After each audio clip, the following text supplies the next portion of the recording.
sales. Donc là-bas, en fait, l'idée, c'est de toucher les aspects un peu plus techniques pour comprendre, en fait, comment est-ce que vous pouvez faire un sizing de la solution, quelles sont les différentes spécifications des différentes appliances que Dactris propose. Et si on a le temps, après, bien sûr, il y aura une petite partie pour la démo. Donc, parmi les participants, il y a aussi Claude que Mathieu a oublié de présenter, qui est chez Dactris. Donc, il pourra aider aussi dans la réponse aux questions sur le chat. Donc, pour cette première partie-là, Dactris, en fait, est une société qui a été connue, en fait, pour son pouvoir d'innovation, de vouloir associer l'intelligence artificielle et l'apprentissage automatique à tout ce qui est cybersécurité. Donc, cette innovation-là a été possible grâce à un centre de recherche que Dactris a au Royaume-Uni, à Cambridge plus précisément. Et dans ce centre de recherche-là, il y a plusieurs équipes qui sont composées de mathématiciens ou encore d'experts dans plusieurs disciplines et qui permettent en fait d'avoir une méthode de travail qui est assez spéciale, qui est assez unique. Contrairement aux autres solutions de sécurité aujourd'hui qu'on a qui développent leurs produits en se basant sur des feuilles de route assez spécifiques, en se basant sur des menaces qui se sont déjà passées auparavant dans le monde informatique, Dactris a une approche un peu plus spéciale dans le sens où elle va utiliser une intelligence artificielle pour pouvoir apprendre déjà le fonctionnement de l'organisation et pouvoir adapter la sécurité à ce fonctionnement de l'organisation-là. Donc là, on ne va pas se baser sur une feuille de route des produits qui existent déjà ou des attaques qui se sont déjà passées auparavant. Donc, Dactris, c'est plus de 2200 employés qui sont repartis dans plusieurs pays dans le monde et également plus de 8400 clients aujourd'hui qui se répartissent dans plusieurs pays, notamment en Afrique, en Amérique et en Europe. Et il y a également pas mal de privés et de reconnaissances que Dactris a eu à travers la mise en place de son innovation qui est basée sur l'intelligence artificielle. En termes de challenge, Dactris aujourd'hui a pour principal challenge de pouvoir réduire tout ce qui est risque qui est lié à la cybersécurité. Et comment est-ce que ça va se faire? Le truc, c'est que aujourd'hui, les attaques évoluent à la vitesse de la lumière et les équipes de sécurité n'ont pas forcément les outils qu'il faut pour pouvoir arrêter ces attaques-là. Parce que ça se passe rapidement. Comme je dis, ça évolue à la vitesse de la lumière. Les équipes de sécurité, malheureusement, sont confrontées à utiliser beaucoup d'outils qui sont spécialisés soit pour pouvoir sécuriser les environnements. Excusez-moi, je cherche ma souris.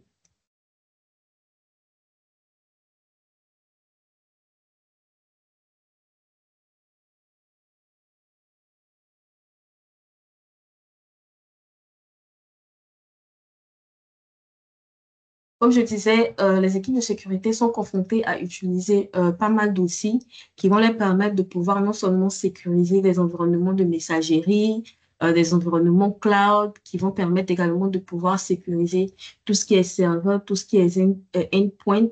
Et le challenge pour eux, c'est que ces outils de sécurité-là ne se communiquent pas forcément entre eux. Et ça, c'est une véritable problématique aussi pour les équipes de sécurité lorsqu'il y a un incident qui se passe, le temps d'investigation que ça va prendre pour comprendre comment est-ce que l'incident a eu à se dérouler dans l'organisation du client, c'est quelque chose qui peut prendre énormément de temps. L'idée avec Dactris, c'est de pouvoir mettre en place une solution qui va permettre de répondre à ce challenge-là à travers une intelligence artificielle qui est auto-apprenante. Donc, cette intelligence artificielle-là, doit être capable, en fait, de pouvoir apprendre à connaître l'intérieur de l'organisation. Et quand je dis apprendre à connaître l'intérieur de l'organisation, je sais qu'on va partir déjà de la compréhension de la messagerie, parce que la messagerie, c'est presque le principal point d'entrée aujourd'hui pour tous les attaquants qui sont externes, qui souhaitent avoir accès aux ressources internes. Ils peuvent passer de la messagerie en essayant d'attaquer, en fait, le maillon le plus faible de l'organisation. Donc, Dactris va permettre en fait de pouvoir comprendre les activités autour de la messagerie, autour des identités SaaS, autour des équipements réseau, autour des serveurs, autour des endpoints. Et cette compréhension-là sera adaptée en fait à l'organisation en fonction de la taille. Donc, que ce soit une petite entreprise, une moyenne entreprise, une grande entreprise, on va pouvoir adapter la compréhension de Darktrace à la taille de l'organisation. Ce qui est intéressant aussi, c'est que au fur et à mesure que l'entreprise va évoluer dans le temps, Darktrace pourra adapter sa compréhension en fait à l'organisation. Donc, au fur et à mesure qu'on recrute de nouveaux employés ou qu'on acquiert de nouveaux équipements, Darktrace va être toujours capable de pouvoir comprendre, apprendre en fait le fonctionnement normal de ces nouveaux équipements ou de ces nouveaux employés-là. L'avantage de pouvoir comprendre donc l'intérieur de l'organisation, c'est justement après de pouvoir détecter qu'il y a des comportements qui sont anormaux ou qu'il y a des comportements qui sont inhabituels et à partir de ça, détecter qu'il y a une menace qui est en train de se produire. Donc ça, c'est vraiment l'idée que Darktrace a et cette technologie d'intelligence artificielle-là, elle est intégrée dans tous les modules de protection que Darktrace propose aujourd'hui. Donc, en termes de produits que Darktrace, c'est vraiment différents modules qui permettent d'adresser des challenges assez spécifiques, mais qui peuvent fonctionner ensemble pour former une... voilà, c'est pour ça qu'on dit Darktrace Cyber AI Loop. Donc, chacun de ces modules-là, comme je disais, peut fonctionner de façon autonome. Le premier module avec Darktrace s'appelle Darktrace Prevent. Donc, Darktrace Prevent, c'est vraiment de pouvoir faire de la prévention, de pouvoir connaître les actifs qui sont critiques pour le client. Et à partir de cette connaissance d'actifs critiques-là, on va être capable de pouvoir détecter les zones à risque pour pouvoir atteindre ces actifs critiques-là. Donc là, on va vraiment faire de la prévention. On peut aller plus loin en surveillant Internet pour pouvoir voir quelles sont les vulnérabilités que les cyberattaquants peuvent utiliser depuis l'extérieur pour pouvoir entrer dans l'organisation du client. Donc ça, c'est tout ce qui concerne Darktrace Prevent, c'est vraiment de faire de la prévention. On ne va pas attendre que qu'il y ait un incident pour pouvoir réagir, mais on va s'atteler à euh, donner les bonnes pratiques qu'il faut aux organisations pour pouvoir réussir tout le temps leur environnement. Après Darktrace Prevent, on a toute la suite Darktrace Detect. Donc, Darktrace Detect, donc comme son nom l'indique, détecter, c'est de pouvoir détecter rapidement quand il y a quelque chose de pas normal qui se passe et de pouvoir vous faire des recommandations aux clients pour pouvoir faire des corrections. Donc, à partir de là, on va switcher en même temps sur le module réponse et le dernier module s'appelle Heal qui, lorsque il y a un incident qui se passe, qui a mélangé les politiques de sécurité sur un équipement, Darktrace va être capable de pouvoir faire une restauration du système. Donc, que ce soit le module Prevent, Response, Detect ou Heal, tous ces modules-là peuvent fonctionner de façon indépendante. Et dans tous ces modules-là, on va retrouver l'intelligence artificielle auto-apprenante de Darktrace. Et c'est ce qui fait la force de Darktrace aujourd'hui. C'est que contrairement à certains outils qui doivent avoir des bases de signatures pour pouvoir adapter leurs algorithmes à ces bases de signatures-là, nous, on part vraiment du principe de connaître l'organisation d'abord. Donc, tous ces différents modules-là peuvent être appliqués, quel que soit où les données du client se trouvent. Ce qui fait qu'on peut protéger n'importe quel secteur de l'organisation. Donc là, on peut commencer par la protection avec la messagerie. Comme je disais, c'est le moyen le plus facile aujourd'hui pour les attaquants de pouvoir entrer dans une organisation. Donc, Darktrace a un module de protection au niveau de la messagerie. On est capable, Darktrace aussi est capable de couvrir tout ce qui est environnement cloud, tout ce qui est infrastructure hybride ou tout ce qui est infrastructure multi-cloud. Donc là, ça va prendre en compte des environnements AWS, des environnements Microsoft Azure ou des applications qui sont cloud, comme Microsoft 365, comme Salesforce, comme Zoom, etc.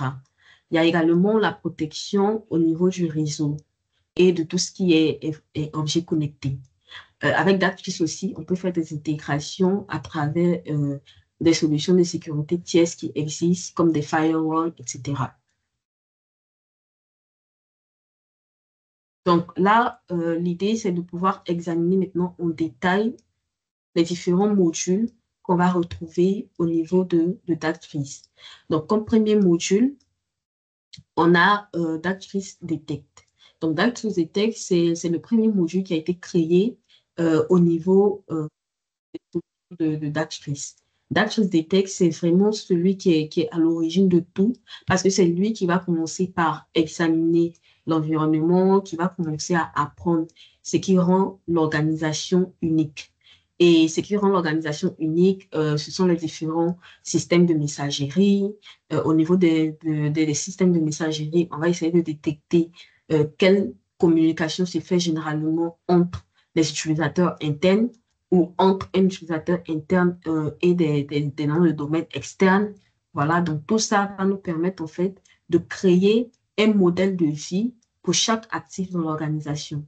Donc, les actifs dans l'organisation, ça peut être une adresse IP qui correspond à, à un équipement serveur, à une machine virtuelle, voilà. Donc, on va créer un modèle de vie pour chaque actif dans l'organisation en partant de zéro. C'est-à-dire que au début, on donne la possibilité à Darktrace de pouvoir apprendre de lui-même ce qui est normal dans l'organisation. Et c'est cette intelligence artificielle-là qui va nous permettre de faire ça. Et une fois qu'on connaît ce qui est normal dans l'organisation, on est capable maintenant de pouvoir détecter quand il y a des comportements quand il y a des comportements qui sont anormaux. À ce niveau-là, Darktrace a encore fait une autre innovation qui permet d'associer l'intelligence artificielle aux capacités humaines. Donc là, c'est-à-dire que l'intelligence artificielle va jouer un rôle d'analyste humain. Voilà, parce que si on a détecté ce qui est anormal, il y a un incident, comme je disais, ça peut prendre du temps. Les investigations peuvent prendre du temps. Et le temps qu'on finisse d'investiguer pour pouvoir comprendre quelle faille ou quelle vulnérabilité a permis au cyberattaquant de pouvoir réaliser son attaque, il aura le temps peut-être de réaliser une deuxième attaque dans le système.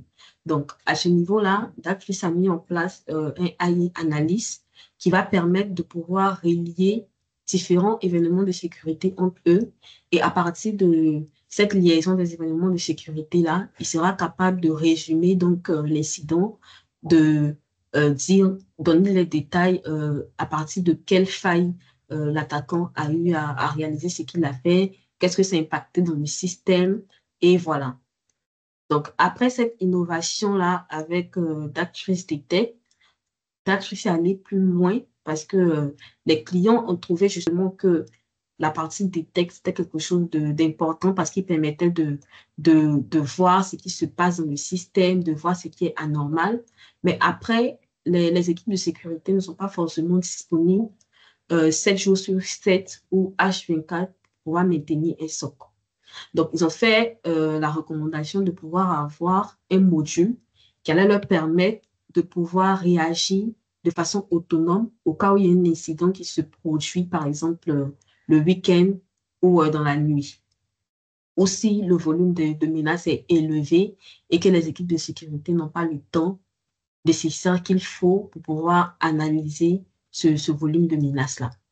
Donc, après cela, après cette problématique-là, après que cette problématique-là a été posée, Darktrace a créé un autre module qui s'appelle Darktrace Réponse. Et Darktrace Réponse, c'est que on va utiliser encore l'intelligence artificielle au niveau de Darktrace pour pouvoir réagir soit de façon autonome, soit de façon assistée. Mais ici, le but, c'est vraiment de réagir de façon autonome, puisqu'on a dit que les équipes de sécurité ne sont pas forcément disponibles 7 jours sur 7 ou H24 ou pendant le week-end où ils n'ont pas le temps d'analyser un volume de élevé. Donc, au niveau de la réponse autonome, Darktrace va être capable de pouvoir désamorcer les attaques qui sont en train de se passer en partant de la compréhension de ce qui est normal. Et on va baser en fait cette réponse-là, soit en utilisant des intégrations avec des composants de sécurité qui existent déjà. Donc, par exemple, au niveau, aujourd'hui, toutes les entreprises font un firewall. Le firewall permet de mettre en place les règles qu'il faut pour pouvoir accéder aux informations qu'il faut. Donc, si on remarque par exemple qu'il y a quelque chose d'anormal qui peut se passer, à travers cette intégration de Darktrace avec le firewall là, on pourra être capable de bloquer l'utilisateur sur la connexion à l'équipement pendant 1 heure, pendant 2 heures. On pourra être capable d'isoler ou de mettre en quarantaine une machine pendant quelques temps, de sorte à pouvoir analyser mieux son comportement avant de le réintégrer dans le système. Donc, ça, c'est l'idée avec le fait de pouvoir réagir de façon autonome. Mais après, on peut donner la possibilité à Darktrace de pouvoir faire des recommandations de, de réponses et laisser l'administrateur lui-même appliquer ces recommandations. Donc, par exemple, pendant les heures de travail de 8 heures à midi ou de 14 heures à 18 heures, l'administrateur de sécurité, il est devant sa machine. Donc, en cas d'incident, si Darktrace lui alerte qu'il y a tel ou tel comportement malveillant, voici ce qu'il faut faire. Il peut prendre la responsabilité de pouvoir le faire lui-même manuellement. Mais c'est possible aussi d'avoir cette réponse autonome-là. Donc, au niveau de la réponse, on pourra également l'intégrer dans la protection au niveau des emails.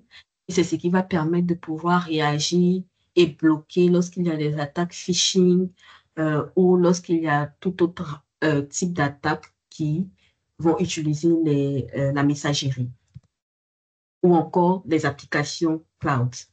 Donc, on va retrouver Darktrace Detect et Darktrace Respond dans tous ces environnements-là. En plus de ces deux modules de protection-là, a également toujours les clients de Darktrace ont trouvé que, OK, il y a Darktrace Detect qui va faire de la détection, il y a Darktrace Respond qui va nous permettre de réagir de façon autonome. Mais comment on fait pour ne même pas même que, pour réduire en fait les possibilités qu'une attaque puisse se produire dans l'environnement? Comment faire pour renforcer la sécurité aussi bien dans notre environnement qu'aux alentours en fait de notre organisation? Donc, c'est de là que Darktrace a décidé de mettre en place Darktrace Prevent. Donc, l'idée, lorsque Darktrace a lancé Prevent, c'était de pouvoir identifier les zones de risque qui sont les plus critiques dans l'organisation, de pouvoir renforcer aussi les défenses de sécurité et de pouvoir aider l'équipe de sécurité à hiérarchiser tout ce qui est les vulnérabilités les plus importantes. Donc là, ça va permettre en fait de se concentrer sur la correction des vulnérabilités plus critiques, ensuite moins critiques et enfin faibles. Donc, Darktrace Prevent comprend tout ce qui est gestion au niveau de la surface d'attaque. Là, on va examiner l'extérieur de l'entreprise. On va scanner Internet en permanence pour pouvoir trouver des éléments tels que des mauvaises configurations, des données, des fuites au niveau des données, des vulnérabilités et d'autres éléments qui peuvent permettre de rentrer dans l'organisation du client. Et à partir de ça, on va donner des recommandations à l'organisation qui doivent être prises en compte pour pouvoir appliquer de la correction et avoir un environnement beaucoup plus durci.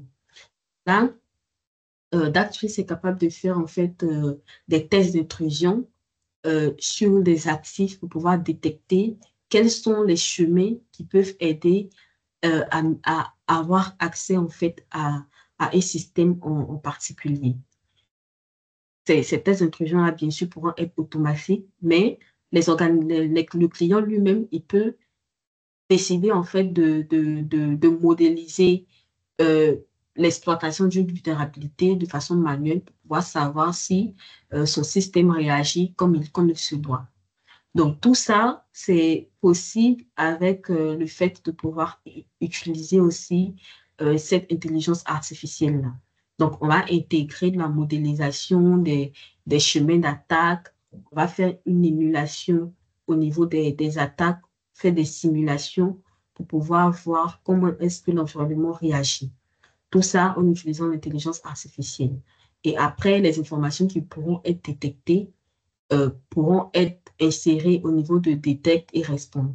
Après, on voit la beauté, en fait, quand Darktrace répond, détecte, prévient, vont fonctionner ensemble, parce que ça permet, en fait, d'avoir une intelligence artificielle qui est beaucoup plus garnie et toutes les données qu'on va collecter là vont permettre, en fait, de pouvoir faire le lien entre les incidents qui se sont passés dans l'organisation. Parler de quelques cas d'utilisation pour voir comment est-ce qu'aujourd'hui on peut proposer d'appuyer aux clients. Ici, notre client nous dit par exemple que il veut être protégé contre les ransomware, contre les menaces internes. Comment est-ce que on peut le convaincre de ce que Darktrace pourra faire pour réduire les menaces internes ou pour réduire les possibilités qu'il y ait une attaque de type ransomware dans son organisation? C'est que, par exemple, au niveau des menaces internes, il peut s'agir soit d'un employé qui est malveillant, donc ça veut dire qu'il sait ce qu'il est en train de faire, et son but, c'est de pouvoir vraiment euh, utiliser une faille pour pouvoir causer des dommages à l'entreprise. Donc, soit ça va partir du fait que c'est un employé qui est malveillant, ou c'est un employé qui n'est pas malveillant, mais qui est juste négligent quant à la politique de l'entreprise. Donc, ici, la compréhension que Dactus aura des modes de vie, du fonctionnement normal, va lui permettre de pouvoir arrêter les menaces de l'intérieur parce que il va détecter que l'employé qui est malveillant, là, il est en train de changer de comportement, il est en train de faire quelque chose qu'il n'avait pas l'habitude de faire. Au niveau des attaques ransomware, on a plusieurs étapes lorsque on veut réaliser une attaque ransomware. On va soit partir du fait que un appareil il est compromis ou donc on part du fait que l'appareil est compromis, donc l'attaquant arrive à avoir accès à cet appareil-là. Ensuite, à la fin, l'idée pour lui, c'est de pouvoir chiffrer les données sur le poste pour pouvoir après demander une rançon. Donc, à ce niveau-là, Darktrace Network va prendre des mesures ciblées qui vont lui permettre de pouvoir réagir à chaque étape de l'attaque en partant de l'intrusion initiale du cyberattaquant jusqu'au chiffrement des données. Et à partir de ce principe-là, Darktrace va détecter l'activité anormale qui est en train de se passer sans utiliser de règles, sans se baser sur des signatures qui sont statiques. Après, donc ici, on pourra prendre des réponses comme mettre l'appareil en quarantaine parce que quand un appareil il est infecté de ransomware, après, il peut avoir des mouvements latéraux qui vont lui permettre de pouvoir se connecter à un autre serveur ou à un autre équipement avec lequel l'appareil a l'habitude de communiquer et il va chiffrer aussi sur tout l'équipement-là. Donc, Darktrace peut prendre ici une réponse de pouvoir mettre en quarantaine cet appareil-là et pour isoler l'attaque et ensuite réagir sur cet appareil-là seulement. Un autre cas d'utilisation au niveau d'actrice réseau, c'est que on a le vol d'identifiant. Donc, avec le vol d'identifiant, l'idée pour les cyberattaquants, c'est de pouvoir utiliser des attaques par force brute. Ils vont s'appuyer en fait sur des outils qui sont automatisés et avec ces outils automatisés-là, ils vont tester un grand nombre de volumes qui sont composés de noms d'utilisateurs ou de mots de passe qui ont été volés sur le dark web, sur plusieurs sites pour pouvoir utiliser chacun d'entre eux jusqu'à ce qu'un puisse fonctionner. Donc, au niveau de Darktrace, on va détecter ces cas de vol d'identifiant là grâce à un certain nombre de comportements inhabituels qui pourront être observés. Ensuite, on a des cas d'utilisation pour Darktrace Email. Avec Darktrace Email, il y a plusieurs protections comme tout ce qui est attaque phishing, comme tout ce qui est prise de compte à distance, ou encore tout ce qui est attaque qui concerne la chaîne d'approvisionnement. Donc aujourd'hui, le seul moyen, bon, pas le seul moyen, mais le principal moyen pour pouvoir communiquer avec nos fournisseurs, avec nos partenaires, avec une autre entreprise, c'est de pouvoir utiliser l'email. Donc, si un attaquant, il a pu usurper l'identité d'un fournisseur avec qui on a l'habitude de communiquer, il peut facilement insérer un lien qui est malveillant et on va cliquer sur ce lien-là sans forcément s'en rendre compte.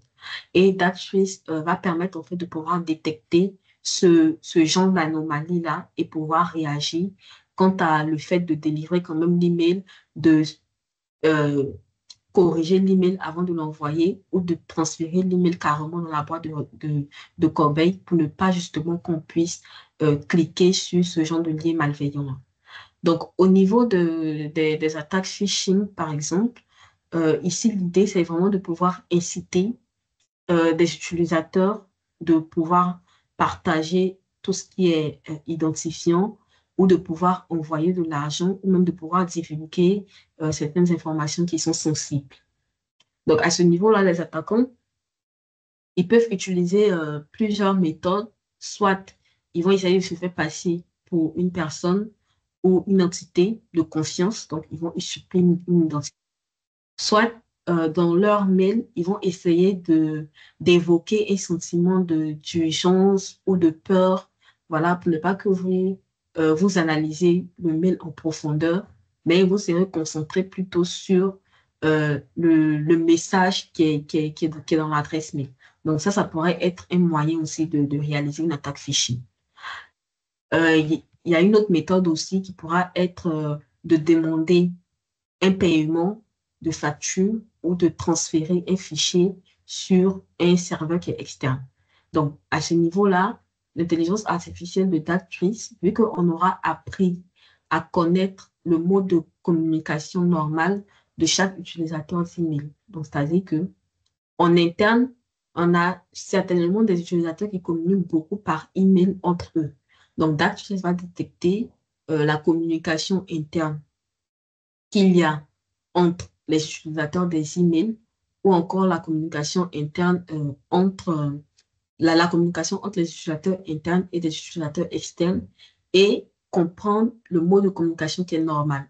Donc, si on a un individu de la sécurité ou bien de système qui n'avait pas l'habitude de demander des informations qui sont relatives à des factures ou à des paiements, qu'on voit que on a un mode de communication qui est anormal là, ça peut permettre en fait à l'actrice de pouvoir prendre une décision par rapport à la communication qui est en train de se passer.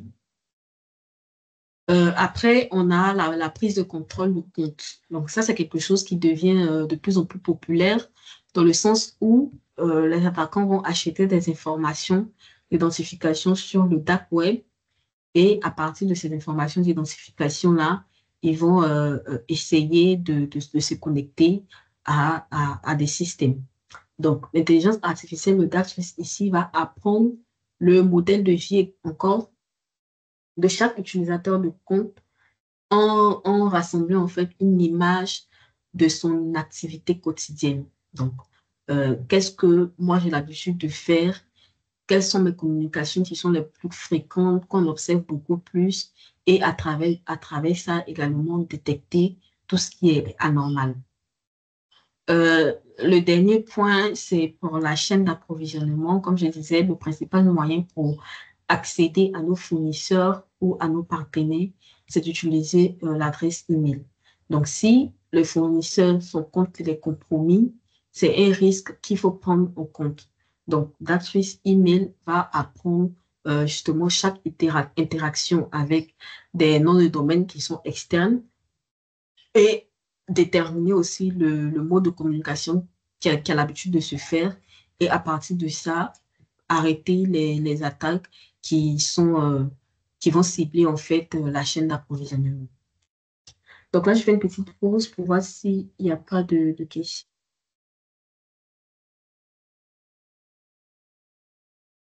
dans le chat. Ok, je pense que non. Donc je suppose que jusque-là, ça va. Ensuite, on a tout ce qui est comment Darktrace se positionne par rapport aux concurrents. Donc, ça va que il y a d'autres éditeurs qui font également des solutions, soit NDR ou des solutions qui vont se baser sur l'intelligence artificielle. Mais pour les questions que moi, on me pose souvent, les questions me posent souvent ou des partenaires me posent souvent, c'est vraiment par rapport à GateWatcher ou par rapport à Vectra. Donc, j'essaie de faire ici une petite comparaison entre comment est-ce que Dax va se positionner par rapport à GateWatcher et comment est-ce que Dax va se positionner par rapport à Vectra également. Donc, par exemple, par rapport à GateWatcher, la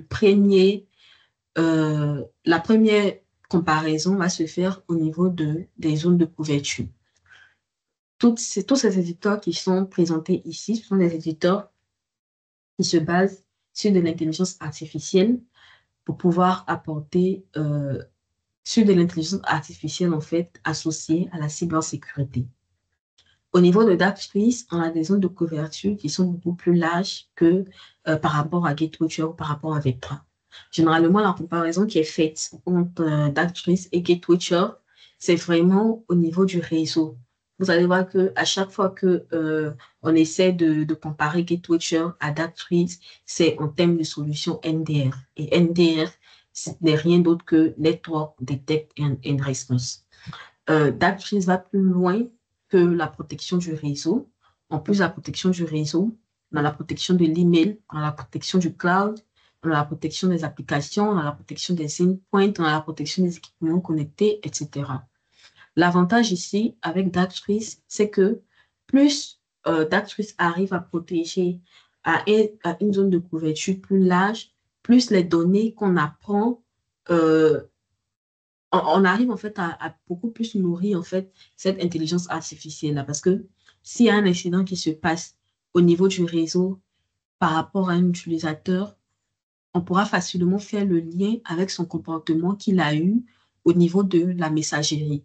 Et ça peut permettre d'avoir une compréhension beaucoup plus vaste de ce qui s'est passé. Alors qu'avec GateWatcher, par exemple, on sera limité à ce qui s'est passé au niveau du réseau. Et si on veut avoir une autre solution email, on doit partir encore chez un autre éditeur. Alors qu'aujourd'hui, l'idée, c'est vraiment de pouvoir réduire le nombre d'éditeurs de sécurité ou de solutions de sécurité qu'on achète. Euh, Au niveau des différents modules de protection qu'on va retrouver chez ces éditeurs-là, c'est que euh, sur tous les éditeurs, on a le module de détection. Ils vont proposer le module de détection. La principale différence va se retrouver au niveau de la réponse. Au niveau de la réponse, par exemple, avec GateWatcher, on n'a pas une réponse qui est autonome. C'est pour ça que j'ai mis réponse partielle. Partielle dans le sens où ils vont proposer aux clients d'appliquer certaines recommandations pour pouvoir avoir la réponse, mais la réponse ne sera pas autonome comme avec Darktrace où le client ou l'administrateur ou les équipes de sécurité ne sont pas obligés de rester H24 ou 7 jours sur 7 pour pouvoir monitorer l'environnement.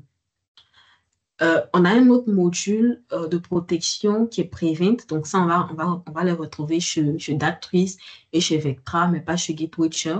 Et au niveau du module Heal, aujourd'hui, c'est Darktrace seul qui est capable de proposer ce module de protection-là.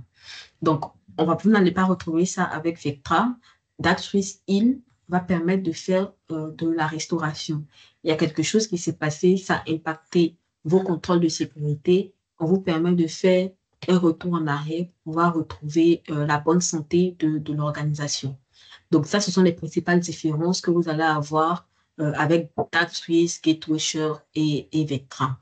Partout aussi, on aura le Eye Analyst qui va permettre de faire de l'investigation pour pouvoir comprendre les étapes de l'incident qui s'est passé.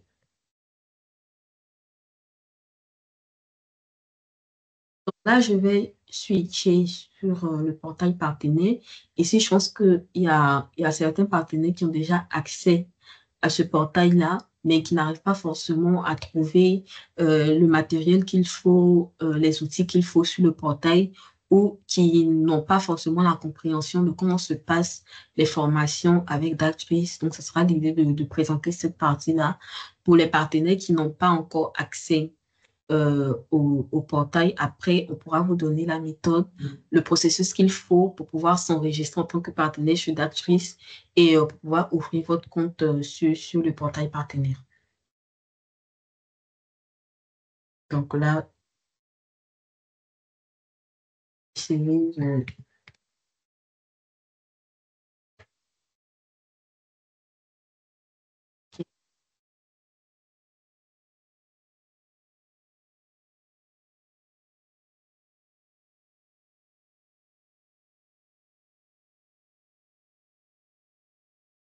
juste me connecter. Ouais.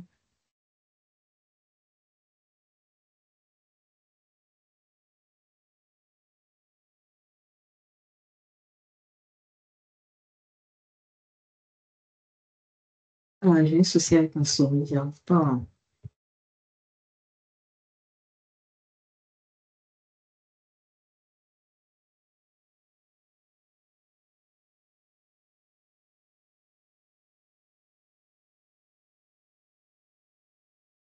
OK. Donc là, je suis connectée au portail partenaire. Quand vous êtes connecté pour la première fois, ce que vous voyez, c'est vraiment donc ça, ce sont des blocs qui ont été écrits pour expliquer un peu tout ce qu'il y a comme nouveauté autour des différents produits de Darkspace. Ici, c'est à des nouveaux produits qui sont sortis, à des versions qui sont en fin de vie. euh, euh, voilà, tout ce qui concerne en fait les nouveautés qu'on a sur Darkspace par rapport aux différents modules de protection qu'on a. Donc, ensuite, ici, vous avez la partie Client Management. Donc, pour Client Management, ici, vous avez le guide concernant les produits. Juste en bas, on vous donne la possibilité de pouvoir faire des téléchargements des différents logiciels que Darktrace a pour pouvoir réaliser peut-être des POC en interne.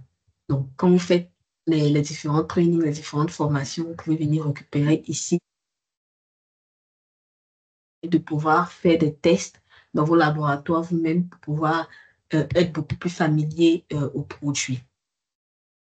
Ici, vous avez le support avec qui vous pouvez discuter, avec qui vous pourrez communiquer concernant les challenges que vous rencontrez, etc.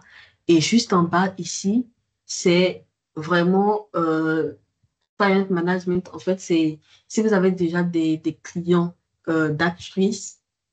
Si vous avez déjà des clients d'Actress, c'est là que Client Management en fait, va lister tous les clients que vous avez qui sont sur Actress. Bon, là, je vais essayer de me connecter, de faire avec votre certification.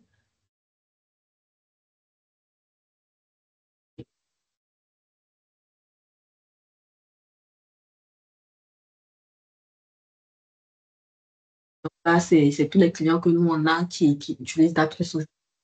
Là, j'ai le statut de ces clients-là et j'ai le nombre de comptes qui est configuré sur chaque euh, client, sur chaque appliance pour chaque client. Voilà, c'est mis ici. Ici, vous avez la possibilité de pouvoir enregistrer des deals pour protéger vos deals au niveau de Daxpris. Concernant les formations, au niveau de Daxpris, c'est un peu différent des autres éditeurs de sécurité dans le sens où toutes les formations payantes ou non sont disponibles ici sur le portail. Et il y a deux manières de faire les formations. Soit en accédant à la plateforme e-learning. La plateforme e-learning, c'est beaucoup plus de formations qui ont été des vidéos qui ont été préenregistrées. Donc là, vous avez des vidéos préenregistrées que vous pouvez regarder, que vous pouvez suivre à votre rythme. Et à la fin, vous avez un document PDF qui va récapituler tout ce qui a été compris dans ces vidéos-là. Après, il y a un autre moyen de suivre les formations qui est la partie training. Donc là, ici, l'idée, c'est de pouvoir interagir avec un instructeur. Donc là, vous vous connectez, vous vous enregistrez pour une formation et à la date prévue, quand vous vous connectez, vous êtes avec un instructeur et lui, il va faire la présentation de la formation et vous pouvez interagir avec lui si vous avez des questions. Et à la fin, vous avez un quiz qui atteste que vous avez effectivement suivi la formation. Alors que quand vous faites la formation sur le portail e-learning, à la fin, ça ne vous permet pas en fait de pouvoir activer le quiz pour la certification. Donc, en termes de formation, de certification, ici, vous avez le chemin que Datrix propose. Donc, euh, d'abord, le premier niveau de certification que vous avez ici, c'est concernant la certification essentielle de Datrix. Donc là, vous devez suivre deux cours au préalable qui sont Fruit Visualizer Pack 1 pour vous familiariser avec le produit, pour comprendre les différentes interfaces, qu'est-ce que ça signifie et tout. Après, vous avez la deuxième partie. Vous connaissez déjà comment fonctionne le produit et cette deuxième partie-là, vous aura des informations sur comment est-ce que vous pouvez faire des investigations lorsqu'il y a des incidents. Donc, pour la première partie et la deuxième partie, à la fin, vous avez des quiz de 10 questions. Une fois que vous validez ces quiz de 10 questions-là, vous êtes apte à pouvoir vous enregistrer pour l'examen d'actrice essentielle. Et tout ça, vous vous enregistrez sur le portail et quand vous enregistrez, et vous passez l'examen. Pour avoir accès à ces deux quiz-là, euh, même si vous finissez les formations sur e-learning, ça ne vous permet pas en fait de pouvoir activer ici les formations. Vous devez faire la formation avec le constructeur d'abord et c'est lui qui va activer manuellement l'examen pour vous. Euh, et je rappelle que quand tu rates une fois, tu dois t'enregistrer encore pour suivre un autre cours pour que l'examen soit encore activé. Donc ça, c'est vraiment pour s'assurer en fait que vous avez suivi la formation et que vous avez une compréhension du produit avant d'avoir accès au quiz. Donc une fois que vous avez cette formation-là, vous pouvez faire maintenant les certifications beaucoup plus avancées. Donc, les certifications beaucoup plus avancées, on a la certification analyste, on a la certification ingénieur et on a une certification qui est spécialisée pour toute la partie analyste. Là, également, vous avez deux formations que vous devez faire, Advanced Analyst, Model Optimization. Et quand vous finissez ces deux formations-là, vous passez les quiz qui sont associés à ces deux formations-là. Et c'est après ça que vous avez la possibilité de pouvoir vous enregistrer pour cet examen-là. Pour la certification Cyber Ingénieur qui vous permet de pouvoir déployer même le produit, euh, vous avez ces deux formations-là et c'est après ça que on vous permet de pouvoir avoir accès à ça. Et pour la formation email, c'est pareil. Du coup, Cyber Engineer vous permet de pouvoir installer la solution, déployer le produit.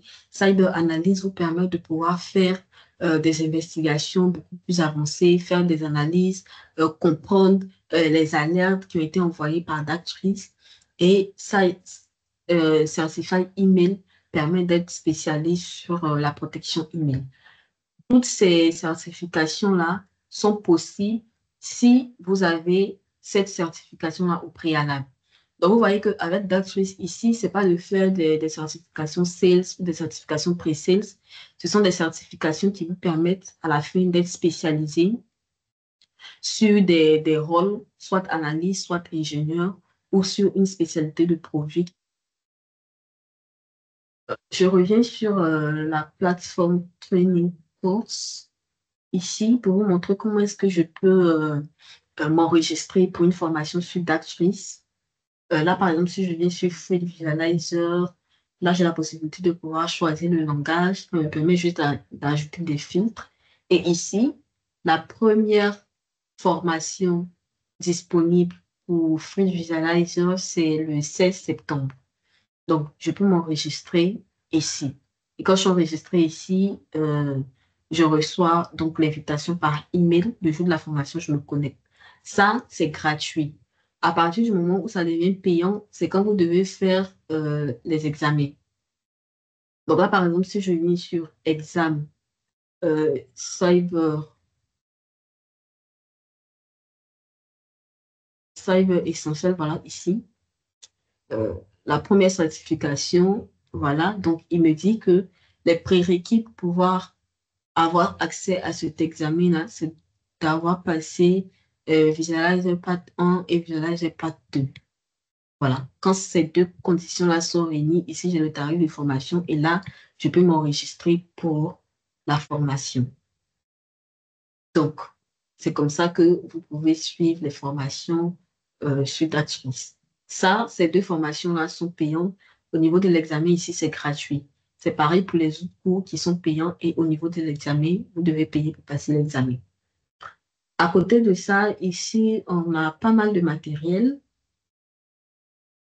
Le matériel, c'est vraiment en fonction des... Là, on va retrouver des études de cas qui vont vous permettre en fait de mieux positionner d'actrices en fonction du type de client qu'on a et en fonction de ses challenges, de ses réalités. Ici, vous retrouvez également des datasheets. Là, vous avez des présentations sales. Là, vous avez des présentations sales. Donc là, c'est tous les PowerPoint que vous allez retrouver ici, tous les PowerPoint. On va plus loin. Ici, vous avez les scripts aussi pour pouvoir présenter ces formations-là. Donc, vous n'avez même pas besoin de suivre des formations vraiment pour pouvoir être capable vous-même de présenter d'actrice. Je pense qu'il y a assez de ressources sur le portail. Vous téléchargez le PowerPoint de formation, de présentation, pardon, et ici, vous avez le script qui vous explique qu'est-ce que vous devez dire au client, sur quoi vous devez mettre l'accès, et c'est vraiment fluide. Euh, à côté de ça, on a la documentation technique pour les précises, pour les ingénieurs, qui peut permettre de pouvoir comprendre l'intégration de d'actrices dans un environnement particulier. Et voilà. Donc, c'est tout pour le portail. Pour ceux qui ont déjà accès au portail, c'est comme ça que vous pouvez avoir accès aux ressources. Pour ceux qui n'ont pas encore accès au portail, qui aimeraient être partenaires d'actrices, après, Mathieu ou Amaka pourra vous envoyer la procédure.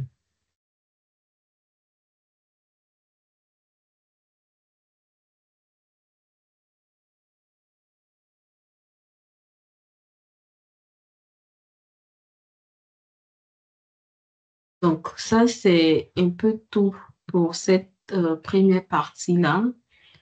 Je vais passer à la partie précise pour voir s'il y a des questions dans le...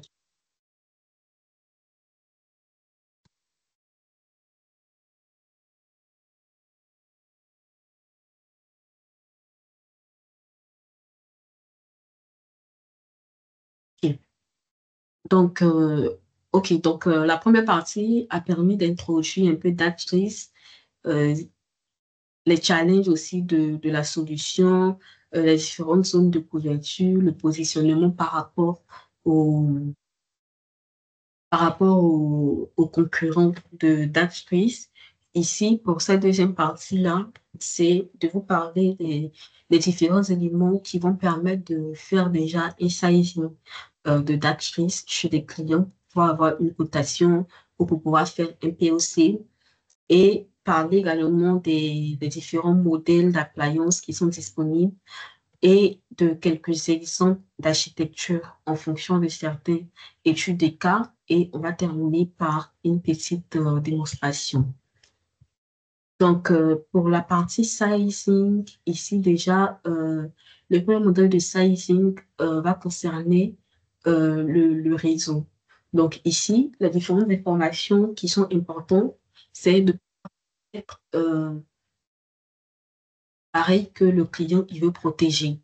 Et vraiment, le nombre d'appareils sera fonction de tous les équipements qui possèdent une adresse IP.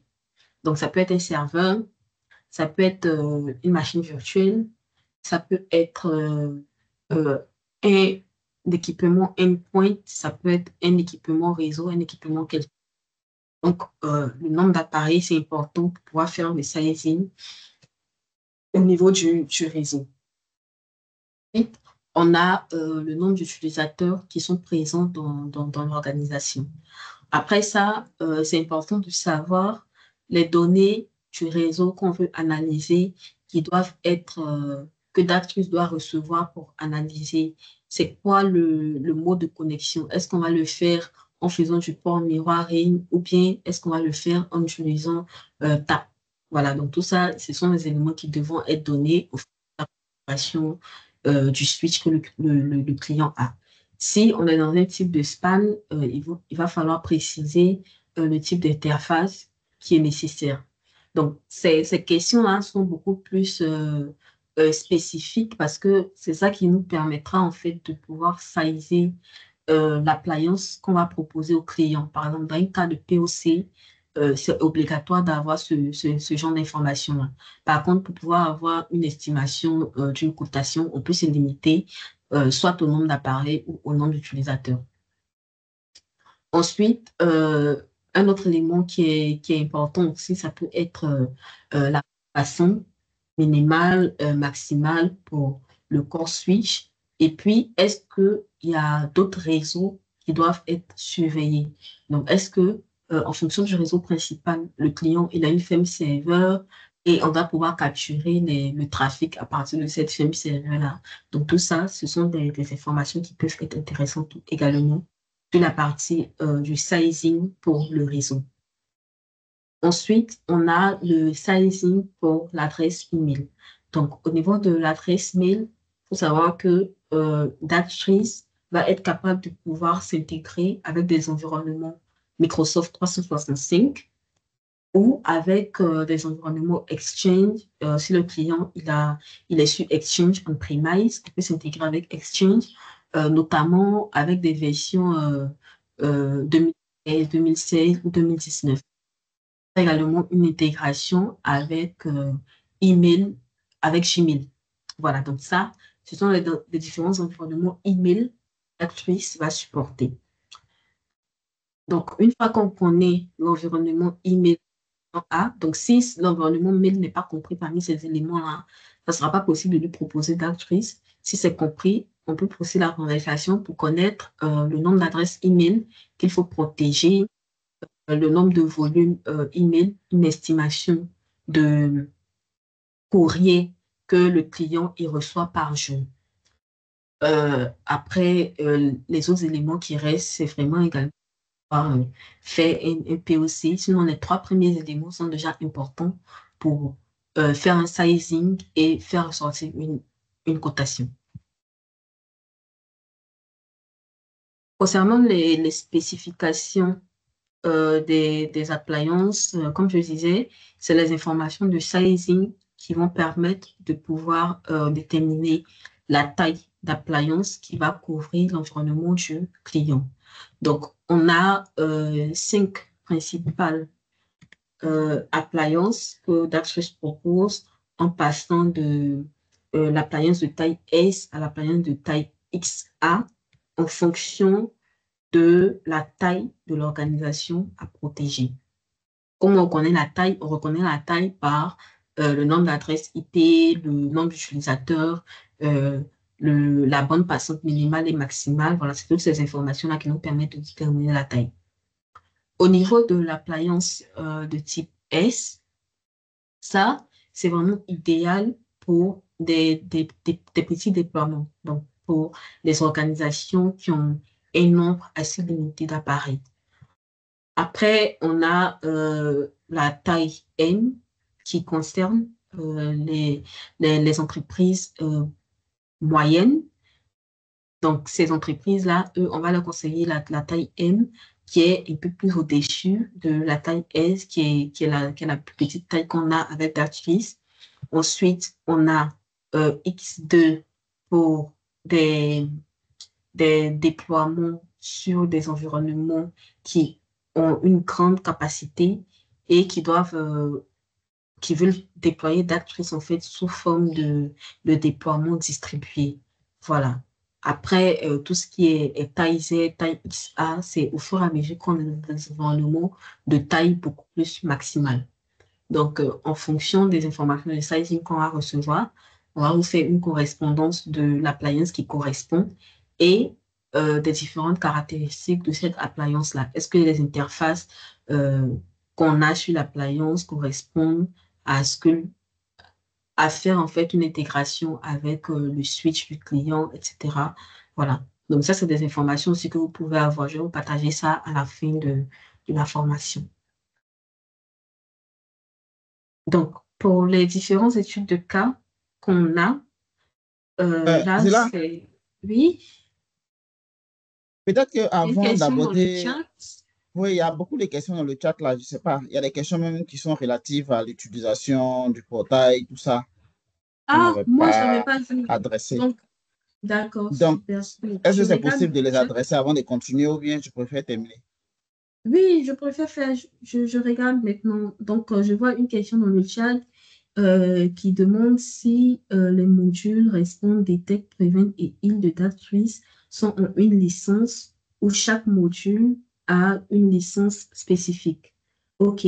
Donc, à ce niveau-là, chaque module a une licence spécifique, mais au fur et à mesure qu'on active une licence, c'est sur le même équipement. Par exemple, si le client il a Darktrace Network, sur Darktrace Network, il aura une licence pour la partie détection, il aura une autre licence pour la partie Respond, il aura une autre licence pour la partie Prevent, il aura une licence pour la partie Heal, mais c'est administré à partir du même portail de management. Je vais dire, on n'aura pas une licence pour une console d'administration. Non, on a une console d'administration. Sur cette console d'administration-là, on a les différentes fonctionnalités de Prevent, de Respond et de Detect. Ensuite, il y a Gaël qui demande, concernant le module email, comment est-ce que Dactris gère les problèmes liés au framework? OK. Les problèmes ici sont ceux qui rendent possible le phishing et autres semblables. Donc ça, je pense qu'on pourra voir ça mieux pendant la démo de Dactris Email parce que justement, Dactris Email peut s'intégrer, euh, faire une analyse en fait par rapport à ces frameworks-là pour pouvoir savoir si au niveau de DKIM ou au niveau de euh, l'adresse email qu'on a reçue là est conforme par rapport à tout ça ou pas. Donc, je pense qu'on pourra mieux voir ça pendant la démo avec Datrice Email. Donc, Mathieu, je ne sais pas s'il y a des questions dans questions-réponses. Question dans Q&A. Il y a même, je crois, deux questions. Donc, il y a OK. Emmanuel qui a demandé comment pouvons-nous enregistrer pour les formations pour obtenir les Pour certifications. obtenir. OK. D'accord. Donc, désolée, je ne voyais pas ça. Moi, je regardais plus le chat. Mais je vais revenir sur ça avant de continuer.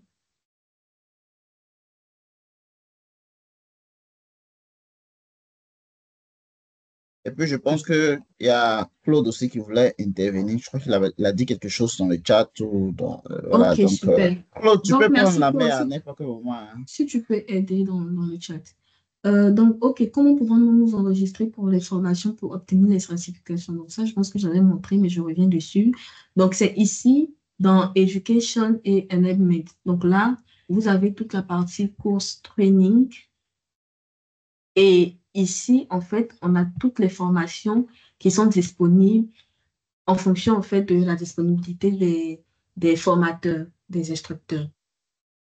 Voici tous les cours qui sont disponibles. Donc, si je veux m'enregistrer pour la formation Fruit Visualize Part 1, je sélectionne ce cours-là. Ici, la région, voilà. Donc là, c'est juste pour ajouter un filtre, donc peu importe. Le langage qui me correspond, donc soit c'est anglais, soit c'est français. Si vous parlez espagnol ou italien, vous choisissez. Donc là, j'ajoute un filtre pour français et je vois ici toutes les formations disponibles pour le mois de septembre à décembre pour la formation Fruit Visualizer Part 1. Donc ici, quand je m'enregistre, je vais recevoir, bon, je vais essayer de m'enregistrer, même si j'ai déjà fait. Voilà, là, on me dit que je suis enregistrée et on va m'envoyer un lien par mail euh, et je pourrai enregistrer ça dans mon agenda. Le jour de la formation, je pourrai me connecter et interagir avec l'instructeur. Quand je finis de faire la formation, l'instructeur va activer pour moi la certification. Donc, une fois qu'il active pour moi la certification, je vais voir ici Data Certification et c'est là que je vois mes certifications qui sont disponibles que je dois commencer. Bon, là, par exemple, j'ai une certification en fait. Donc, je clique sur commencer et m'enregistre en fait pour le quiz. Et c'est après ça que j'ai la certification par rapport au quiz. Donc, ça concerne vraiment, les quiz concernent les certifications, les formations préliminaires pour s'assurer que j'ai compris la formation. Après, pour l'examen, je dois également faire le même processus pour pouvoir m'enregistrer pour l'examen. Donc là, je reviens sur Training ici. Donc là, je peux choisir maintenant un examen si les parties, les prérequis ont été respectés. Voilà. Donc là, je peux m'enregistrer pour l'examen. Bon, là, il n'y a plus de place. Tout le monde s'est déjà enregistré. De m'enregistrer, on me demande les prérequis d'avoir terminé ces deux formations-là. Donc, c'est comme ça que vous pouvez vous enregistrer pour obtenir les certifications. Et maintenant, j'espère que je réponds à ta question. Il y Il a y a Pierre Pierre qui aussi qui a demande demandé de revenir sur les 10 règles. sur la partie deal reg. OK. Donc là, c'est la partie deal reg. Ça, ce sont les deals qui ont été approuvés. Ici, je fais enregistrer un deal. Je donne le nom, le détail de l'entreprise que j'ai prospectée, son adresse URL, le nombre d'employés qu'on a, les détails du client avec qui j'interagis. Et voilà, là, je donne une brève description de l'opportunité que je vais enregistrer. Et quand je finis, je fais enregistrer le deal. Si le deal a été approuvé, vous allez voir ici les deals qui sont approuvés. Ici, vous avez les deals qui sont en cours d'approbation, qui n'ont pas forcément été approuvés. Et ici, les deals qui ont expiré. On a enregistré le deal. Ça a expiré. Ici, vous avez cette information. Pierre, j'espère que c'est bon pour toi. Mathieu, c'est bon pour les questions? Ouais, je crois que c'est bon. Maintenant, il y a Claude qui a répondu, a fait un complément de réponse sur une question dans le chat là. Donc, je voulais savoir Mhm. si Claude voulait partager quelque chose. Sinon, mais en même temps, son micro est toujours son micro.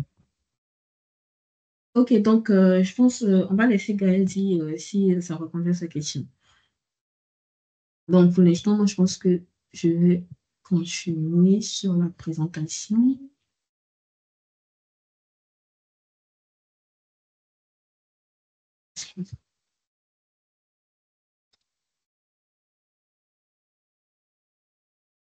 Sorry, c'est chiant.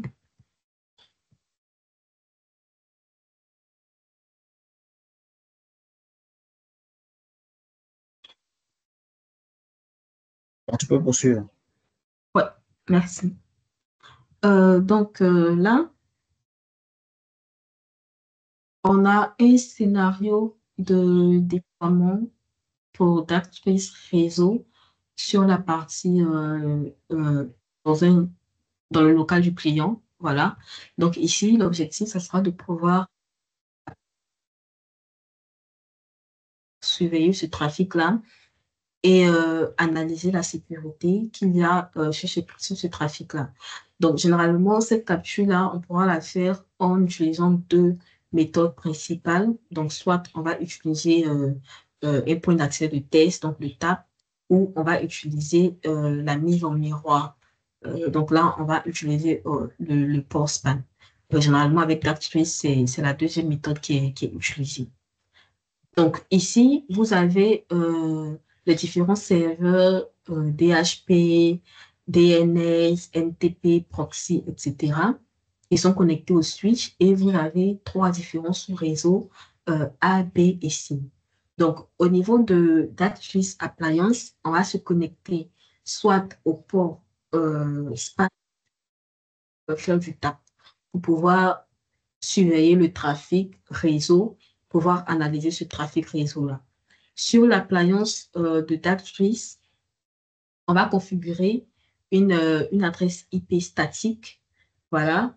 Et en fonction de cette adresse IP statique-là, bon, sur l'adresse, sur l'appliance également, on a un autre port qui va nous permettre de faire de l'administration. Voilà, donc c'est à cette adresse-là que l'administrateur pourra se connecter, pouvoir avoir accès au dashboard de Darktrace.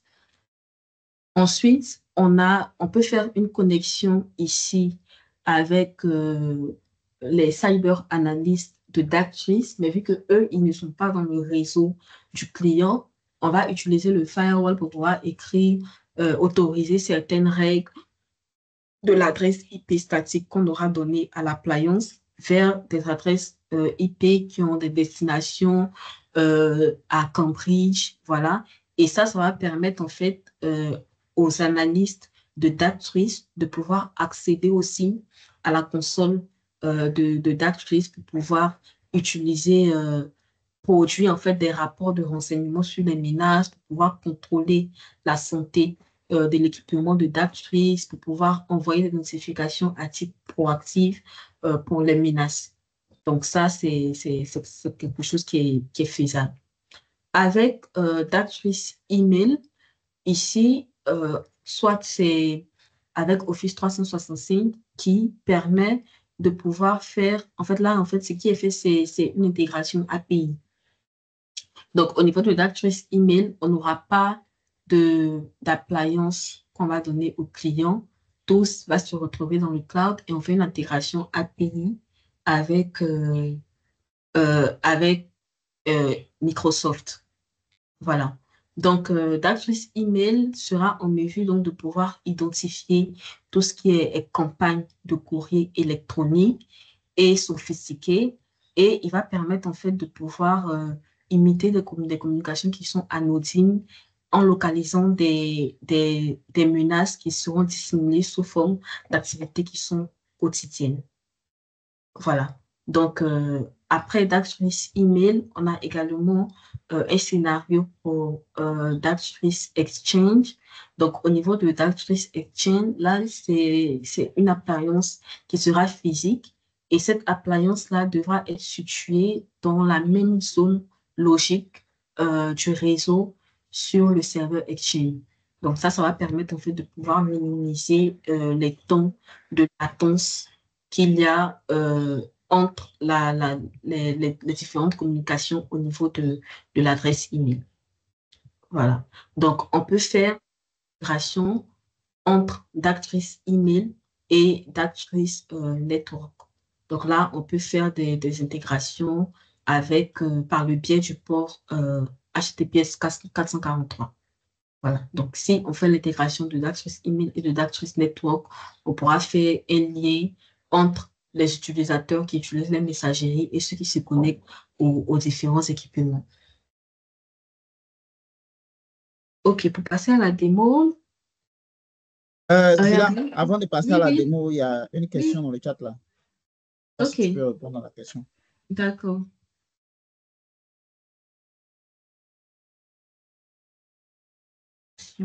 A été faite des agents en commande de relais. Donc, pour gérer la problématique liée aux états de réponse pour l'information sur les emails. OK, il n'y a pas de problème. OK, je vais tenter de répondre à ta question aussi dans la démo. Après, si ça ne répond toujours pas à ta question, voilà, on pourra organiser. Tu vas me laisser le temps de faire beaucoup plus de recherches sur ça et puis on pourra te revenir par mail, il n'y a pas de souci. Mais je vais tenter de répondre à ça quand je vais passer à la démo sur l'adresse email. Donc, pour la partie démo, je vais déjà commencer par présenter la démo sur la partie.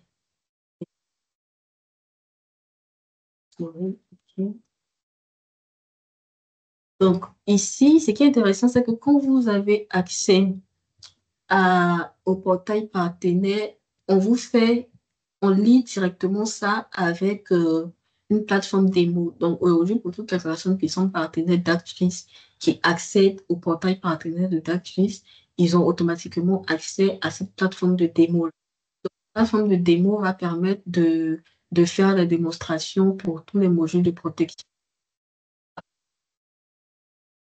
d'actrice. Donc là, par exemple, sur la partie Detect, je vois ici que je peux faire des démos spécifiquement pour la partie cloud, pour la partie email ou pour la partie flow coverage, ça sera et intégré à d'autres éléments. OK.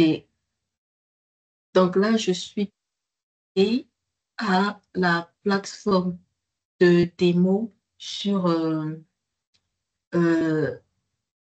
la démo en fait pour le réseau.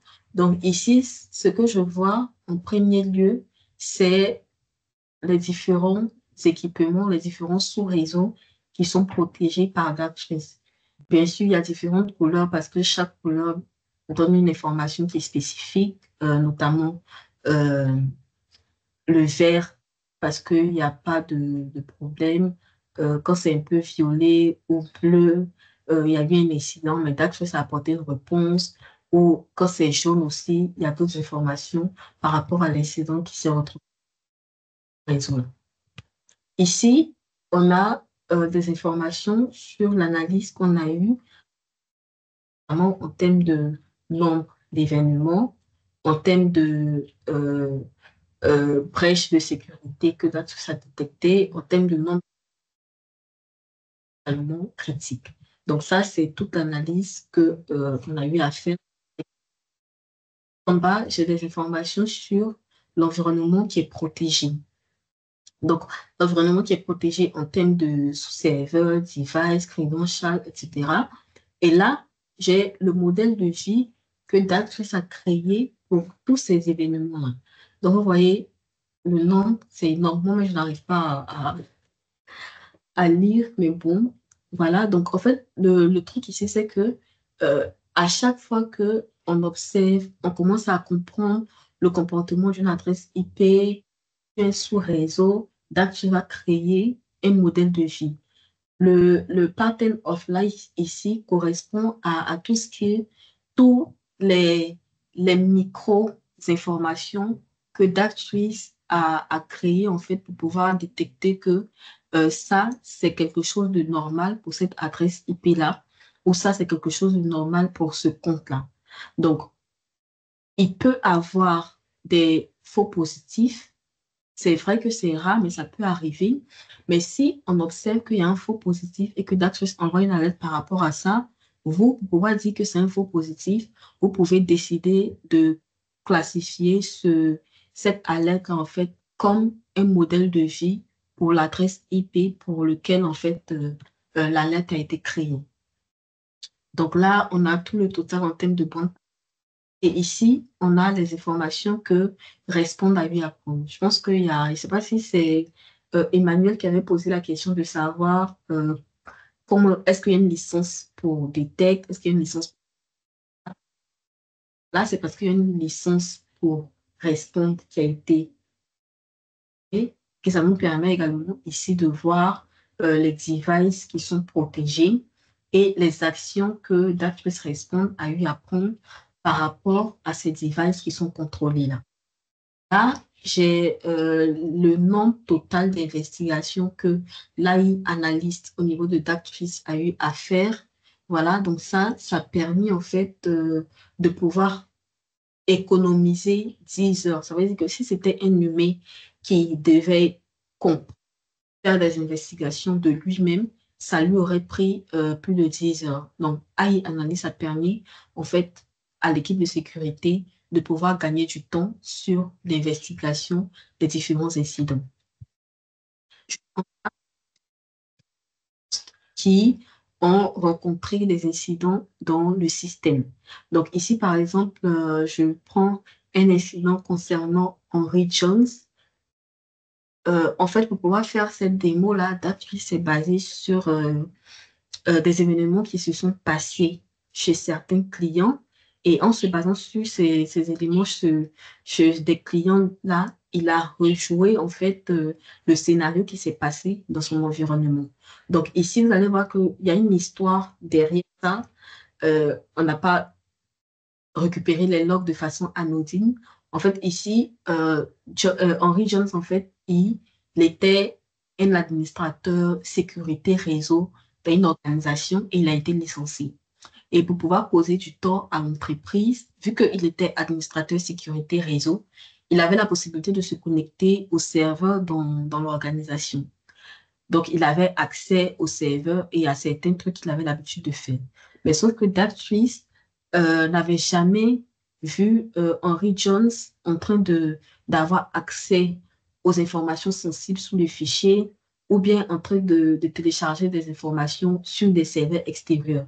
Et quand il a commencé à faire ça, Darktrace a pris une réponse de façon autonome par rapport à son comportement. Décrypter un peu les différents incidents que Darktrace a créés par rapport à Henry Jones, je vois que ici déjà, il a essayé d'avoir accès à un document sur le serveur de finance et ce fichier-là contient des informations qui sont sensibles. Donc ça, c'est le petit résumé. Donc si j'essaie de descendre, je vois que euh, ici, le processus d'investigation que Darktrace a eu à mener par rapport à ça. Donc, je vois qu'il a essayé d'examiner le serveur de finance sur lequel Henry John s'est connecté. On a vu qu'il s'est connecté à un fichier qui contient potentiellement des mots de passe. Et ce fichier-là s'appelle password.xs. Donc, c'est un fichier Excel. Voilà. Donc, par rapport à ça, à ces informations-là, j'ai en bas aussi une liaison des événements décidents qui se sont passés toujours en rapport avec Henry Jones. Et lui, il a par contre essayé de télécharger des informations internes à un serveur. Et après, je vois qu'il a essayé de télécharger des fichiers sur un autre serveur Office 365. Donc, je peux aller regarder en fait en détail par rapport au fichier qu'il a eu à télécharger. Je vois qu'il essaie de se connecter à un fichier backup. Il a essayé de télécharger 374 kilos de données. Donc là, je peux regarder en détail pourquoi est-ce que Darktrace a classé ça comme incident. Je vois que ici, Darktrace a rejoint en fait tout ce qui s'est passé sur le serveur par rapport à Henry John. Donc, déjà, il se connecte au fichier de finances, il essaie de lire certaines informations concernant les fiches de paie de décembre, de janvier, de décembre encore, et tout ça, ça passe. Mais après, Darktrace en fait, remarque en fait que c'est une situation qui n'avait pas l'habitude de se produire et il classifie ça jusqu'à 82% d'activités inhabituelles. Voilà. Et il continue, Henry Jones, il continue, maintenant, il essaie d'avoir accès au fichier qui contient les mots de passe et Darktrace répond, réagit par rapport à ça. Donc ça, c'est justement parce que la licence répond été activée et il décide de bloquer la connexion de Henry Jones. Donc ici, j'ai son adresse IP sur le port pour 1 heure.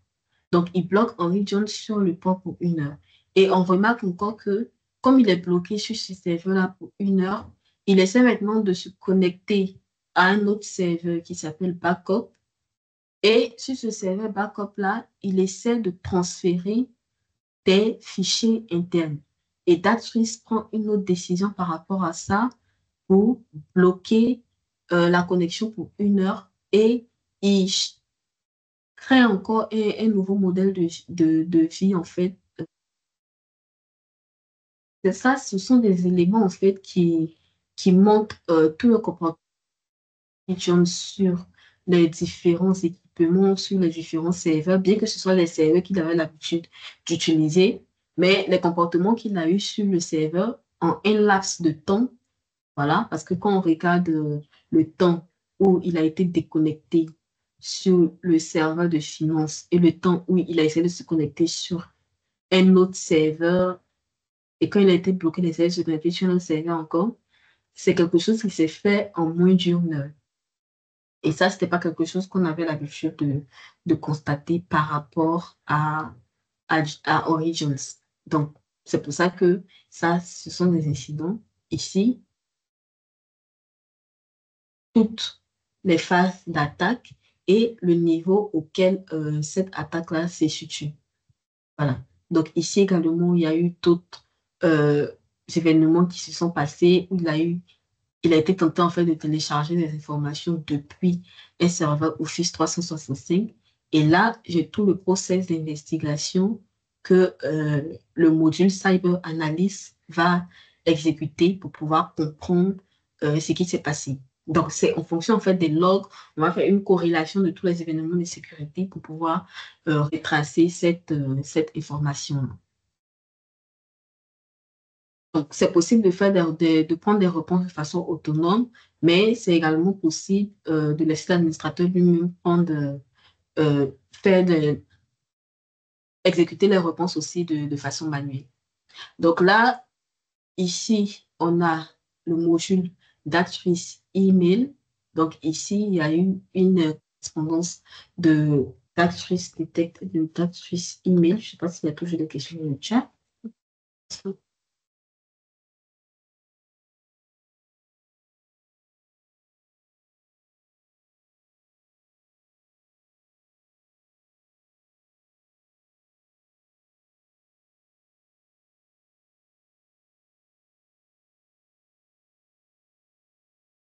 OK, il n'y a pas de questions. Donc ça, c'est ce qui concerne la plateforme d'actrice email. Je retourne ma souris. OK. Donc là, on a toute la plateforme d'actrice email qui va... Donc là, en fait, on a le dashboard principal,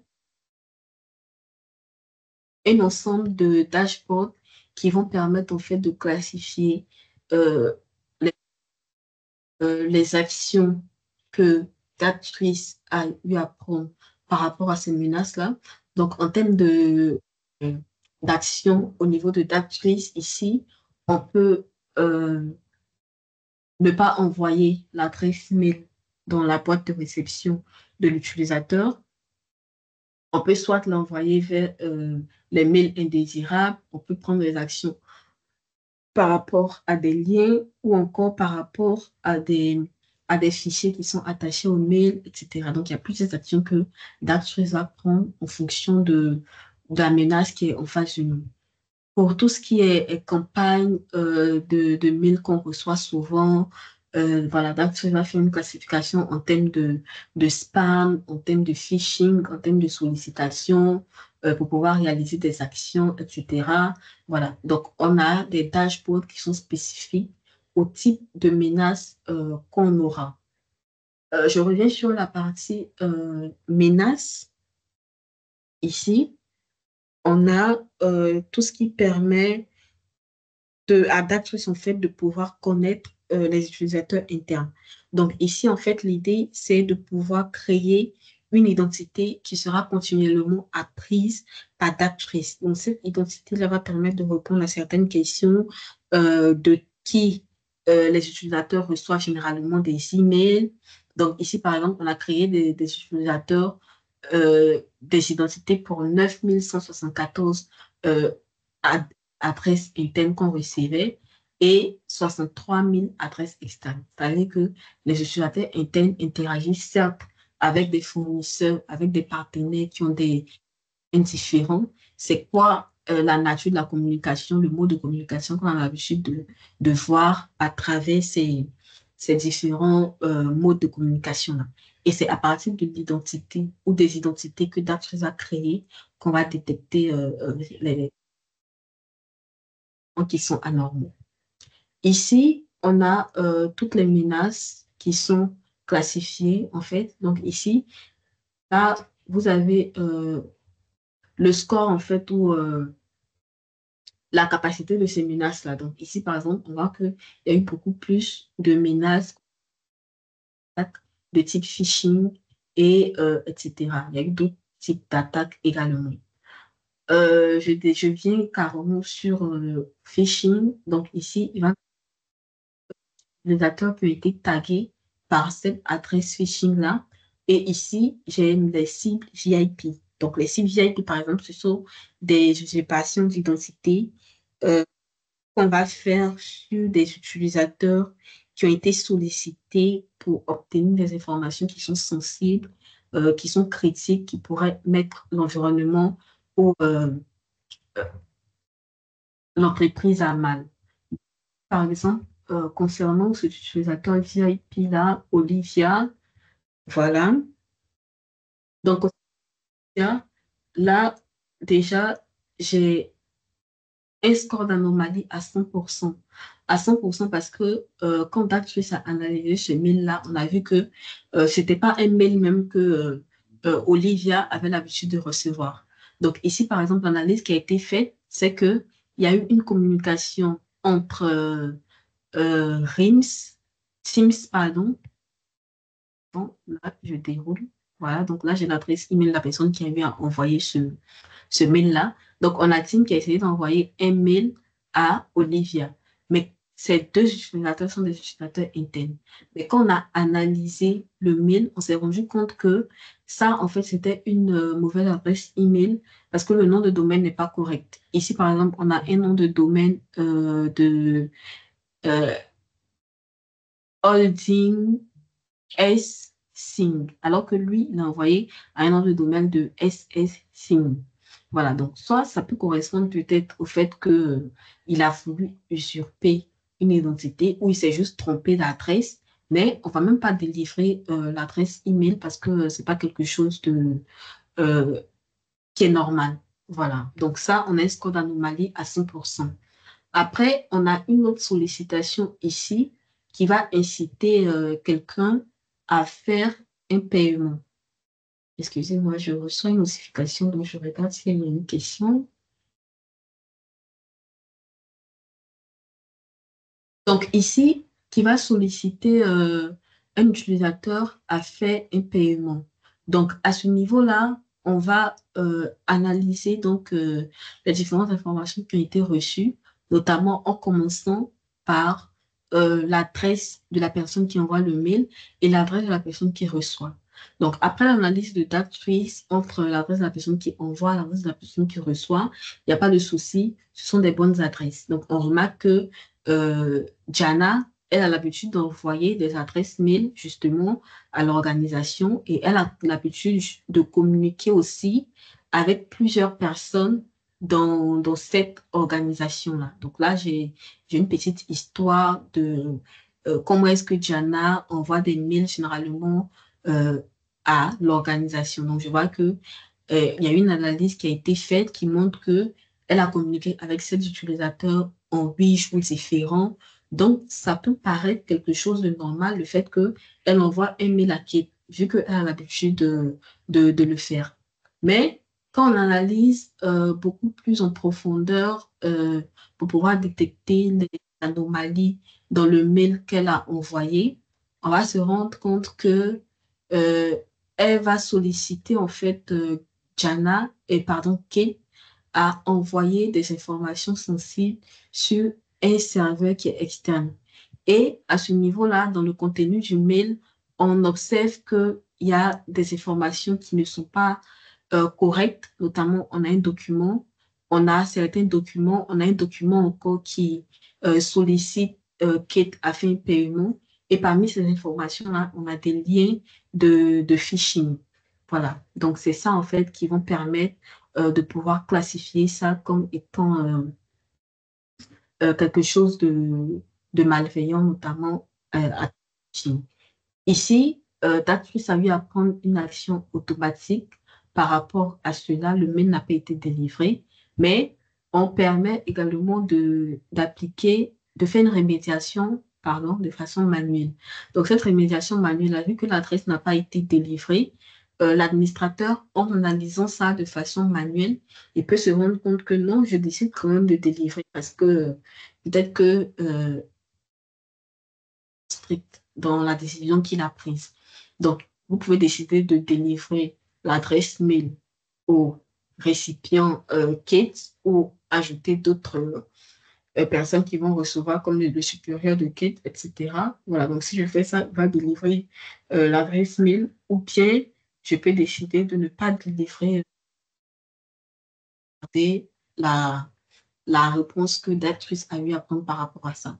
Donc ça, le fait de pouvoir faire des remédiations comme ça, le fait que Dactris ait également fait ici une remédiation, c'est parce que Dactris Respond aussi a été ajouté au module Dactris Email. Là, je ne sais pas, c'est ce que je voulais montrer à Gaël. Je ne sais pas si ça va reprendre à sa question. Sinon, avec les éléments que Claude a eu à envoyer aussi, si ça ne répond pas, je pense qu'on pourra te revenir par mail.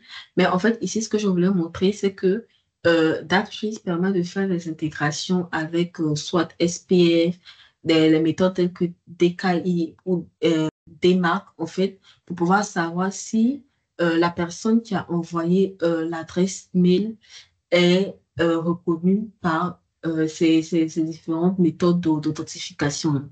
En fait, ici, c'est ce que je voulais montrer. Après, je ne sais pas si la question que tu demandes, c'est comment est-ce que Dax va s'intégrer à ça. Je ne sais pas si tu comprends ça bien, mais je vois qu'il y a Claude qui a envoyé pas mal de détails dans le chat. Donc, si ça ne répond toujours pas à ta question, tu peux le signifier et on pourra te revenir avec les éléments de réponse.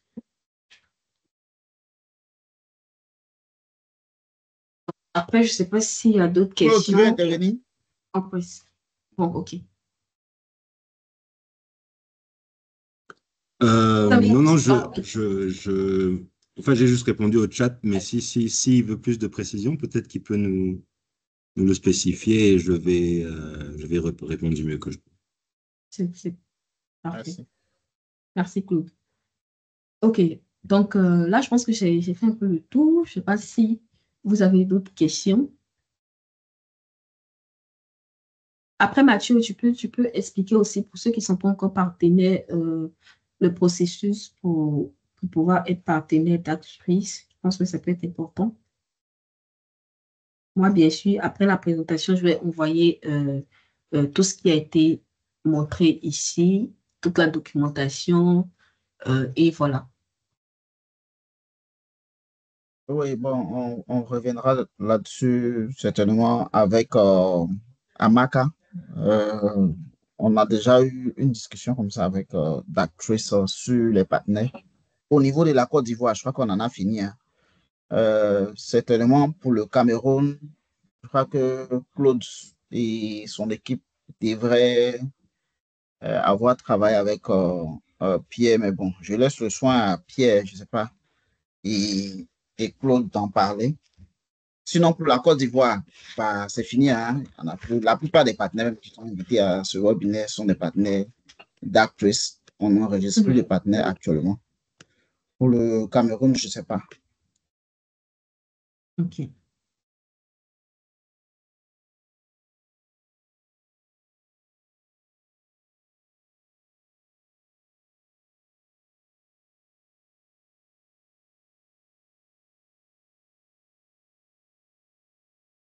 Tiens, ton micro est ouvert, tu peux parler. Alors, oui, pour le Cameroun, on a su le call de partenaires, je crois bien, il y a Sibérix et il y a Macrotech. Bon, disons que on n'enregistre pas de partenaires en cours, mais on est plutôt en train de vouloir écrémer quand même, hein. On est en train de vouloir écrémer pour rester avec ceux qui veulent vraiment faire d'Access. Ouais, bien que je vais essayer. Stéphane, j'essaie de titiller parce qu'il n'y a pas encore d'opportunité chez Macrotech depuis bientôt 1 an. Donc, on va plutôt écrémer au niveau du Cameroun. On va préférer avoir une short list de partenaires que d'en avoir plusieurs qui ne nous développent pas le pipe, quoi. Mais mes félicitations à l'équipe de Sibéris qui a un bon travail. Les équipes se forment déjà et puis on voit qu'il y a quand même beaucoup d'activités. Donc, mais Stéphane, je t'appelle quand même hein, pour qu'on se parle. Merci. Bien, merci.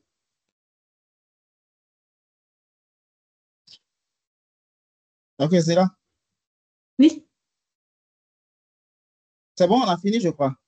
oui, on a fini. Bon, je pense que c'est bon pour moi, hein, s'il n'y a pas d'autres Ok, questions. je Dans tous les cas, ils je pourront sais pas, toujours étant envoyer des donné que questions. Claude n'a pas eu vraiment le temps de parler. Claude sera dès le milieu du mois de septembre en Côte d'Ivoire. Donc, certainement qu'il aura l'occasion de voir quelques partenaires qui sont ici et d'autres qui ne sont pas là. On va visiter quelques clients également. Donc, si Claude a quelque chose à ajouter avant qu'on puisse conclure, parce que bon, il n'a pas eu beaucoup de temps de parole, bon. Donc, il nous a beaucoup aidé dans le chat. Donc, Claude, tu as quelque chose à dire? Bon, merci pour ça, Mathieu. Bon, de mon côté, je pense juste rajouter que à nos partenaires ici que la solution se vend d'elle-même. C'est une nouvelle technologie, au fait, qui se vend d'elle-même, mais je pense le point crucial, c'est de vraiment pousser que le client puisse mettre la main dessus et tester, parce que quelquefois, Darktrace peut paraître peut avoir une apparence d'avoir un prix élevé, mais ceci dit, lorsqu'on le met en application, le client final va se rendre compte qu'il va économiser pas mal de sous sur d'autres solutions aussi. Donc, la théorie c'est bien, mais la pratique. C'est mieux, effectivement. Ton micro est coupé, hein, Claude. Ah, d'accord. Je disais juste Ok, que la théorie, c'est OK, mais la pratique vraiment montrera ce que Darktrace peut apporter et aussi ce que vous pouvez économiser par rapport aux solutions de sécurité. Donc, nous sommes toujours prêts, au fait, à pousser par rapport à cela et venir sur place avec nos sondes pour lancer des essais. Merci. Merci Claude. Il n'y a pas de problème. Je remercie encore tous les partenaires qui ont bien voulu prendre part à ce webinaire. Je remercie tous les collaborateurs qui ont aidé à organiser ce webinaire. Donc, je pense à Diane, je pense à Maka. Merci Pierre au Cameroun. Merci Zila qui a présenté. Voilà. J'espère que ce webinaire vous a aidé un peu à connaître de plus la solution. Voilà, donc on aura certainement d'autres occasions encore de pouvoir aider à comprendre mieux les solutions de Darktrace. Voilà, on se dit, on est toujours ouvert, je vais dire, les emails sont toujours ouverts, vous connaissez nos contacts téléphoniques pour nous contacter en cas de besoin. Et voilà, donc on va certainement organiser d'autres webinaires. Pour l'heure, on vous remercie. Et merci encore, Claude, et à toute l'équipe. Il n'y Merci, a chers vraiment pas de partenaires. souci. Et voilà. C'est moi qui vous remercie de sensibiliser nos prospects et nos clients par rapport à ce qu'on nous offre. C'est cool. Allez, merci beaucoup. Et on va clore sur ces mots-là. Voilà. Et au revoir. OK, au revoir. Merci bien. Au revoir.